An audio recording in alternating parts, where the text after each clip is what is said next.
مجھے شہر کے کسی بھی علاقے میں چھوڑ دو، تمہاری بڑی مہربانی ہوگی، وہ لجاجت سے بولی اور ظفری کے جواب کا انتظار کیے بغیر عقبی دروازہ کھول کر اندر بیٹھ گئی۔ ظفری نے چند سیکنڈ گردن گھما کر اس کی شکل دیکھی اور پھر گہری سانس لے کر گاڑی آگے بڑھا دی تھی۔ سنو، لمبی ڈرائیونگ سے آ رہے ہو؟ ایسا ہی لگتا ہے حلیے سے، لڑکی کی آواز اگلی۔ ٹھیک ہے، لیکن آپ کہاں سے آ رہی ہیں؟ میرے بارے میں کچھ مت پوچھو، لمبی ڈرائیونگ کرنے والے عموماً اپنے پاس کچھ کھانے پینے کی چیزیں بھی رکھتے ہیں۔ تمہارے پاس کافی یا کوئی اور ایسی چیز ہوگی جو کھائی یا پی جا سکے؟ بدقسمتی سے میری ڈرائیونگ اتنی لمبی نہیں تھی کہ کھانے پینے کی کوئی چیز ساتھ رکھتا۔ آپ شاید بہت بھوکی ہیں۔ ہاں، بہت بھوکی ہوں، سب سے پہلے کچھ کھلا دو، تمہاری بڑی نوازش ہوگی۔ پیسے میرے پاس موجود ہیں، بس کسی ایسی جگہ گاڑی روک دو جہاں کچھ کھانے کو مل سکے۔ کسی پریشانی کا شکار معلوم ہوتی ہیں آپ۔ ارے ہاں، بس ہیرو بننے کی کوشش مت کرو، ذرا سی لفٹ دے دی ہے تو میری ذات پر مسلط مت ہو، مجھے بس کسی مناسب جگہ پر چھوڑ دو، میں اپنا بندوبست خود کر لوں گی۔ ظفری نے ایک لمحے اس کا جائزہ لیا اور پھر خاموشی سے ونڈ اسکرین پر نظریں جما دی۔ کسی مالدار گھرانے کی معلوم ہوتی تھی، الفاظ میں شستگی تھی، غالباً پڑھی لکھی تھی، نہ جانے کن حالات کا شکار ہے۔ باہر طور ظفری نے اپنے طور پر فیصلہ کر لیا۔ اس کے دل میں کوئی برائی تو تھی نہیں، لیکن لڑکی کے معیار کے مطابق اس نے لڑکی کو کوئی سڑک چھاپ چیز کھلانے کی کوشش نہیں کی، بلکہ ایک عمدہ سے ریسٹورانٹ تک لے آیا۔ یہ ایک ہوٹل ہے، اگر آپ اوفو تم سمجھے نہیں، کیا میں اس حالت میں ہوں کہ کسی ہوٹل میں جا کر کھانا وغیرہ کھا سکوں؟ میں اندر سے کچھ لے آتا ہوں۔ نہیں پلیز، بس کوئی پھل فروٹ، کوئی بھی ایسی چیز جسے میں فوری طور پر اپنے معدے میں اتار سکوں۔ تم تصور نہیں کر سکتے کہ میں بھوک کی کس منزل میں ہوں۔ تو پھر 2 لمحے انتظار کر لیجئے، میں آپ کو آپ کے شایان شان کھانا کھلاؤں گا، ظفری نے جواب دیا اور کار آگے بڑھا دی۔ چند لمحات کے بعد وہ اس مکان میں داخل ہو رہا تھا جو ان لوگوں نے خصوصی ضروریات کے لیے مختص کر رکھا تھا۔ جب گاڑی مکان کے کمپاؤنڈ میں داخل ہوئی تو دفعتاً لڑکی نے ظفری کی گردن پر کوئی وزنی چیز رکھ دی۔ ظفری نے پلٹ کر دیکھا، وہ پستول کی نال تھی۔ تم مجھے یہاں کیوں لے آئے ہو؟ شاید کچھ غلط فہمی ہو گئی ہے تمہیں، میں کوئی غلط لڑکی نہیں ہوں، زندگی سے ہاتھ دھو بیٹھو گے، میں تمہیں قتل کرنے سے بھی دریغ نہیں کروں گی۔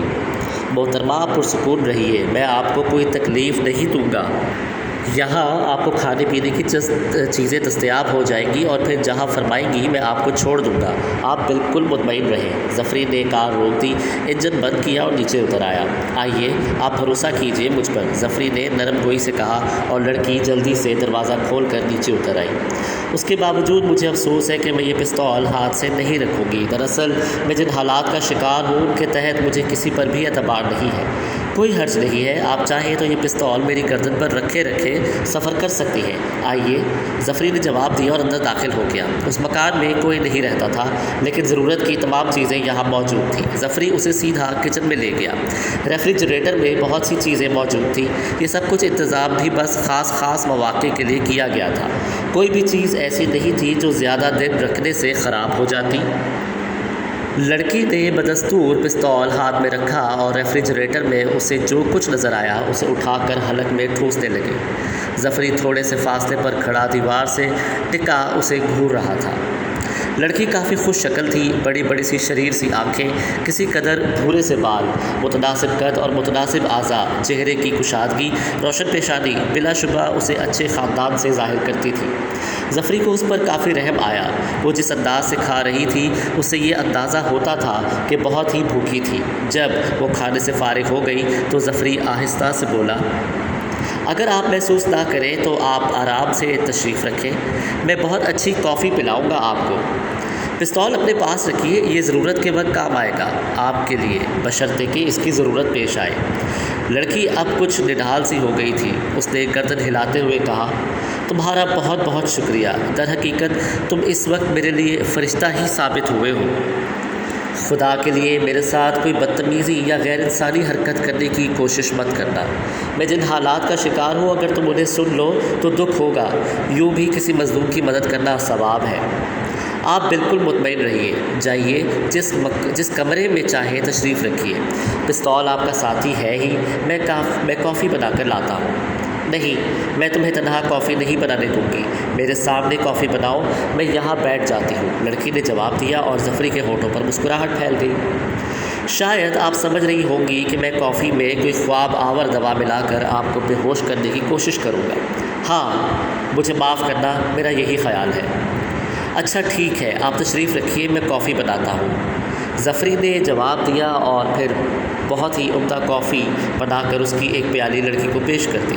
دوسری پیالی خود لے کر وہ اس کے سامنے اسی طرح دیوار سے ٹک کر کھڑا ہو گیا۔ اگر آپ باورچی خانے سے ہی رخصت ہو جانا چاہتی ہیں تو میں آپ کو نہیں روکوں گا، لیکن اگر مناسب سمجھیں تو آئیے کمرے میں چلیں، کچھ بات چیت ہوگی، ممکن ہے میں آپ کے کسی کام آ سکوں۔ لڑکی ایک لمحے تک سوچتی رہی، اس کے چہرے پر شرمندگی کے آثار تھے۔ اس نے گردن ہلائی اور کافی کی پیالی لیے ہوئے کچن کے دروازے سے باہر نکل آئی۔ تھوڑی دیر بعد وہ صوفے پر آمنے سامنے بیٹھے باتیں کر رہے تھے۔ لڑکی اب بھی چوکنی تھی اور پستول اس کی گود میں رکھا ہوا تھا۔ اس نے کافی کا آخری گھونٹ پیا اور شکریہ ادا کرنے کے بعد پیالی میز پر رکھ دی۔ مجھے یوں معلوم ہوتا ہے جیسے تم واقعی شریف آدمی ہو، کیا نام ہے تمہارا؟ ظفری۔ مجھے سائرہ کہتے ہیں، بس عجیب و غریب حالات کا شکار ہوں۔ یوں سمجھو کہ کچھ ایسے لوگ دشمن ہو گئے ہیں جو بے حد خطرناک ہیں، اور میں ان سے بآسانی نہیں نمٹ سکتی۔ بہت دور سے آئی ہوں، یہاں کچھ لوگوں سے ملنا چاہتی تھی، لیکن اس شہر میں اجنبی ہوں۔ اگر تم واقعی ایک شریف انسان ہو تو انسانیت کے ناطے میری مدد کرو۔ کس سے ملنا چاہتی ہیں آپ؟ ظفری نے پوچھا۔ ایک فرم ہے DDT لمیٹڈ، غالباً کوئی جاسوسی کا ادارہ ہے۔ میں اس فرم کے کسی رکن سے ملنا چاہتی ہوں، ان کا پتہ میرے پاس موجود ہے۔ لڑکی نے لباس میں ہاتھ ڈال کر ایک چٹ تلاش کی۔ ظفری متحیرانہ انداز میں اسے دیکھ رہا تھا۔ اسے شبہ ہو رہا تھا کہ کہیں یہ کوئی فراڈ نہ ہو۔ بھلا اس طرح ظفری کو ملنا اور پھر DDT لمیٹڈ کا نام۔ بہرطور لڑکی نے اپنے پاس لکھا ہوا پتہ اس کے سامنے کر دیا۔ ظفری نے اس پتے کو دیکھا اور گردن ہلاتا ہوا بولا، اگر یہ کوئی ادارہ ہے یا کوئی فرم ہے تو آپ کے علم میں یہ بات ہوگی ہی کہ ان لوگوں سے صبح ہی ملاقات ہو سکتی ہے۔ ہاں مجھے احساس ہے، لیکن اگر تم چاہو تو میں تم پر اعتماد کر سکتی ہوں، بشرطے کہ تم بھی مجھ پر اعتماد کرو۔ میں کوئی غلط لڑکی نہیں ہوں، کسی برے ارادے سے تم تک نہیں پہنچی۔ بس یوں سمجھ لو کہ میرے حالات، میری پریشانیاں مجھے اس وقت ہر قدم اٹھانے پر مجبور کر چکی ہیں۔ اگر تم مجھے اجازت دو تو میں رات تمہارے اس مکان کے کسی کمرے میں گزاروں۔ یوں محسوس ہوتا ہے کہ جیسے تم یہاں تنہا ہی رہتے ہو۔ ہاں یہی سمجھ لیں، ویسے اگر آپ چاہتی ہیں تو ٹھیک ہے، رات آپ یہاں گزار لیں۔ کل صبح 11 بجے میں آپ کو DDT لمیٹڈ کے دفتر میں لے چلوں گا، مجھے کوئی اعتراض نہیں، ظفری بولا۔ 11 بجے کیوں؟ کیا یہ دفتر صبح 9 بجے نہ کھل جاتا ہوگا؟ لڑکی نے پوچھا۔ اگر نہیں کھلتا ہوگا تو کل ضرور کھل جائے گا، ظفری نے جواب دیا۔ کیا مطلب؟ کچھ نہیں، بس آپ اپنے لیے کمرے کا انتخاب فرمائیں، بلکہ اگر مناسب سمجھیں تو اسی کمرے میں اپنا ٹھکانہ بنا لیں اور دروازے وغیرہ اندر سے بند کر لیں۔ ایک بار پھر کہہ رہا ہوں کہ میں اتفاقیہ طور پر آپ سے ملا ہوں، کسی طور آپ کا دشمن نہیں ہو سکتا۔ آپ یہاں آرام سے وقت گزار سکتی ہیں، لیکن براہ کرم مجھے الجھن میں چھوڑ کر یہاں سے فرار نہ ہو جائیے گا۔ میں آپ کو ہر قیمت پر اس فرم تک پہنچا دوں گا۔ نہیں، میں فرار نہیں ہوں گی، تم مجھے شریف آدمی معلوم ہوتے ہو، لیکن خدا را میرے بارے میں کسی سے ذکر مت کرنا، میرے دشمن میری طاق میں ہیں۔ بالکل مطمئن رہیے، آپ کو یہاں کوئی تکلیف نہ ہوگی، ظفری نے جواب دیا۔ لڑکی نے ظفری کی ہدایت کے مطابق کمرے کا دروازہ اندر سے بند کر لیا، کھڑکیاں وغیرہ سب لاک کر لی۔ ظفری باہر نکل آیا تھا۔ اس وقت اس عمارت سے کہیں جانا مناسب نہیں تھا، چنانچہ اس نے گھر ٹیلی فون کیا۔ شکیلہ نے فون ریسیو کیا تھا۔ ظفری نے اسے تمام صورتحال بتائی اور اس سلسلے میں مشورہ کیا۔ سعدی بھی ٹیلی فون پر پہنچ گیا تھا۔ تمام صورتحال سننے کے بعد سعدی نے کہا، میں شکیلہ کو بھیج رہا ہوں، شکیلہ اور تم اگر چاہو تو رات وہاں گزار سکتے ہو۔ صبح کو اسے لے کر DDT لمیٹڈ کے دفتر پہنچ جاؤ، دفتر صبح 8:30 بجے کھل جائے گا۔ سعدی نے جواب دیا اور ظفری نے فون بند کر دیا۔ پھر وہ شکیلہ کا انتظار کرنے لگا۔ تقریباً آدھے گھنٹے کے بعد شکیلہ بھی وہاں پہنچ گئی۔ کہاں ہے وہ؟ کمرے میں بند ہے، میرا خیال ہے اسے اس وقت ڈسٹرب کرنا مناسب نہ ہوگا۔ ویسے عجیب و غریب لڑکی معلوم ہوتی ہے، نہ جانے بیچاری کن حالات کا شکار ہے۔ کچھ اور نہیں بتایا اس نے اپنے بارے میں؟ نہیں، کچھ نہیں۔ تمہیں پہچانتی تو نہیں؟ کیا مطلب؟ مطلب یہ کہ تمہیں دیکھ کر ٹرینٹی لمیٹڈ کا نام لے لیا ہو صرف تمہاری ہمدردیاں حاصل کرنے کے لیے۔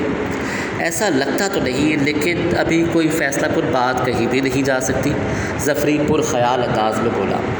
دوسری صبح تقریباً 7 بجے ہوں گے کہ لڑکی کمرے سے باہر نکلی۔ پستول بدستور اس کے پاس موجود تھا۔ ظفری ابھی تک اپنے کمرے میں گھسا ہوا تھا، البتہ شکیلہ جاگ رہی تھی۔ اس نے دور ہی سے لڑکی کو دیکھ لیا، وہ چوروں کی طرح سامنے کے کمرے میں جھانک رہی تھی۔ شکیلہ کے قدموں کی آہٹ سنی تو چونک کر سیدھی ہو گئی اور پستول کا رخ اس کی طرف کر دیا تھا۔ شکیلہ کے ہونٹوں پر مسکراہٹ پھیل گئی تھی۔ ہیلو، شکیلہ نے آگے بڑھتے ہوئے کہا اور لڑکی اس کا جائزہ لینے لگی۔ ہیلو، وہ شکیلہ کو اوپر سے نیچے تک گھورتے ہوئے بولی۔ عجیب مہمان ہیں آپ، ہر دم پستول اپنے ساتھ رکھتی ہیں، شکیلہ نے مسکرا کر کہا۔ کون ہیں آپ؟ کیا مسز ظفری ہیں؟ خدا نہ خواستہ ایسی فضول باتیں نہ کریں، آئیے، میرا خیال ہے رات آپ سو نہیں سکی۔ آپ مجھے جانتی ہیں؟ آپ کو میرے بارے میں کیسے معلوم ہوا؟ رات کو تو آپ یہاں موجود نہیں تھی، لڑکی نے پے در پے سوال کر ڈالے۔ ہاں، رات کو میں یہاں موجود نہیں تھی، ظفری نے مجھے بلوایا ہے۔ اس نے کہا کہ ایک خاتون یہاں مہمان ہے، اس لیے میری یہاں ضرورت ہے، اسی لیے میں صبح ہی یہاں پہنچ گئی، شکیلہ نے جواب دیا۔ اوہ، آپ ظفری کی کون ہیں؟ آئیے نا، باتیں بیٹھ کر کریں تو زیادہ بہتر ہے۔ ویسے میں ناشتہ تیار کر رہی تھی، اگر آپ چاہیں تو میرے ساتھ کچن چلیں، ورنہ بیٹھیں، میں ناشتہ لے کر ابھی حاضر ہوتی ہوں، شکیلہ نے متانت سے کہا۔ نہیں، میں آپ کے ساتھ کچن میں ہی چل رہی ہوں، لڑکی نے جواب دیا اور پھر وہ شکیلہ کے ساتھ کچن میں داخل ہو گئی۔ شکیلہ تمام انتظامات کر چکی تھی، یوں بھی یہاں تمام چیزیں موجود تھیں، چنانچہ اس نے ناشتہ تیار کرنا شروع کر دیا، اور جب کافی کی سوندھی خوشبو فضا میں پھیلنے لگی تو ظفری بھی دروازے میں نمودار ہو گیا۔ آپ دونوں خواتین شاید خاموشی سے ناشتہ کرنے کا ارادہ کر چکی ہیں، لیکن صاحب ہم بلا کے تیز ہیں، ناشتہ کمرے ہی میں لے آئیے تو بہتر ہے، ورنہ آپ لوگوں کو کافی پریشانی سے دوچار ہونا پڑے گا، اس نے کہا۔ چلو لا رہی ہوں، شکیلہ نے جواب دیا، اور تھوڑی دیر کے بعد وہ ناشتے کی میز پر بیٹھے ہوئے تھے۔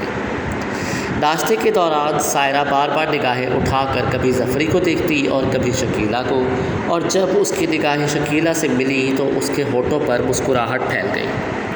شکیلہ بھی مسکرا دی تھی۔ کیوں، کیا خیال آ گیا تھا؟ شکیلہ نے مسکراتے ہوئے پوچھا۔ بس کیا بتاؤں، جن حالات کا شکار ہوں ان کے تحت میری شخصیت ہی مسخ ہو کر رہ گئی ہے۔ آپ لوگ اچھے معلوم ہوتے ہیں، نہ جانے میرے بارے میں کیا سوچ رہے ہوں گے۔ پستول کے زور پر کھانے کو مانگا تھا ظفری صاحب سے، پھر مہمان بن گئی اور ابھی تک آپ لوگوں کے سر پر سوار ہوں۔ کوئی بات نہیں، تم یقیناً ایسے حالات کا شکار ہوگی کہ انسانوں پر سے تمہارا اعتبار اٹھ گیا ہوگا۔ ہاں، کچھ ایسی ہی بات ہے، لیکن مجھے معاف کیجیے گا کہ میں اپنے بارے میں آپ لوگوں کو تفصیل سے نہیں بتا سکوں گی۔ ویسے میں نے اپنا نام آپ کو درست بتایا ہے۔ آپ ناشتے کے بعد میرا آخری کام اور کر دیں، مجھے ٹرینٹی لمیٹڈ پہنچا دیں، لڑکی نے کہا۔ یقیناً، بالکل بے فکر رہو، ہم تمہاری اس خواہش کی بھی تکمیل کریں گے، شکیلہ نے جواب دیا۔ تھوڑی دیر کے بعد وہ ناشتے سے فارغ ہو گئے، پھر کافی دیر تک انتظار کیا گیا، اور اس کے بعد شکیلہ اس کے لباس کی طرف دیکھتے ہوئے بولی، اگر تم پسند کرو تو میں تمہارا یہ لباس استری کر دوں، کافی میلا ہو گیا ہے۔ لڑکی نے جھجکتے ہوئے انداز میں، اگر تم پسند کرو تو میں تمہارا یہ لباس استری کر دوں، کافی مسئلہ ہوا ہے۔ لڑکی نے جھجکتے ہوئے انداز میں شکیلہ کو دیکھا اور پھر بولی، اگر ایسا ہو جائے تو میں بے حد شکر گزار ہوں گی۔ آؤ، شکیلہ نے جواب دیا۔ ظفری اسی جگہ بیٹھا رہا تھا۔ تھوڑی دیر کے بعد وہ واپس آئی تو لڑکی کی شکل و صورت ہی بدلی ہوئی تھی۔ مسئلہ گنجلا لباس بہتر ہو چکا تھا، اس کا چہرہ بھی سنور گیا تھا، بال سلیقے سے بنا لیے گئے تھے، اس کے چہرے میں خاصی تبدیلیاں نظر آ رہی تھیں، بلا شبہ وہ بے حد حسین اور معصوم سی نظر آ رہی تھی۔ ظفری نے مسکراتی نگاہوں سے اسے دیکھا اور لڑکی کے چہرے پر شرم کے آثار دوڑ گئے۔ میں شرمندہ ہوں آپ سے مسز ظفری، اس نے کہا۔